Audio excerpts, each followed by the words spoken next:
Percy takes the plunge.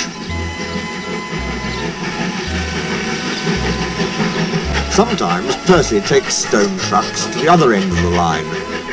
There he meets engines from the other railway. One day, Henry wanted to rest in the shed, but Percy was talking to some tank engines.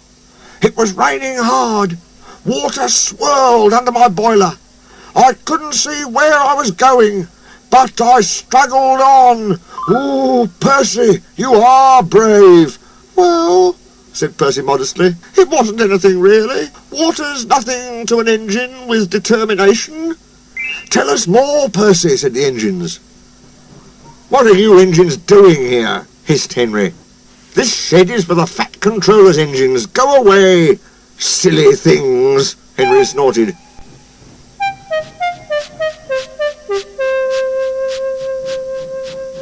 They're not silly.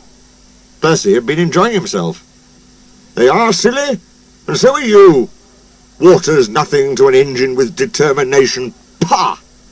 Anyway, said cheeky Percy, I'm not afraid of water. I like it. He ran away singing, once an engine attached to a train was afraid of a few drops of rain. Percy arrived home feeling pleased with himself. Silly old Henry, he chuckled. Thomas was looking at a board on the quay. It said, danger. We mustn't go past it, he said. That's orders. Why? Danger means falling down something, said Thomas. I went past danger once and fell down a mine. Percy looked beyond the board. I can't see a mine, he said. He didn't know that the foundations of the quay had sunk and that the rails now sloped downward to the sea. Stupid board, said Percy. For days and days he tried to sidle past it, but his driver stopped him every time. No, you don't, he would say. Then Percy made a plan. One day at the top station, he whispered to the trucks, Will you give me a bump when we get to the quay? The trucks were surprised. They had never been asked to bump an engine before. They giggled and chatted about it the whole way down.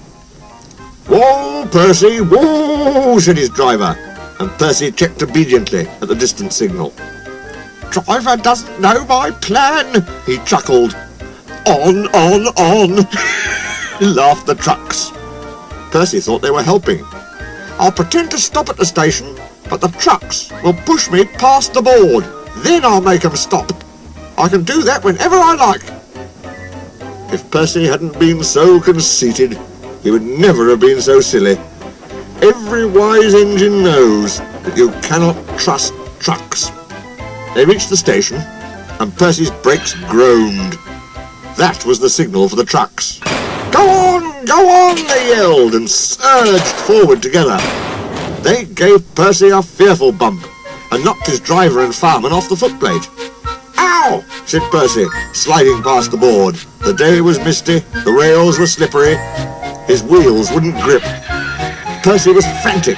That's enough, he hissed, but it was too late.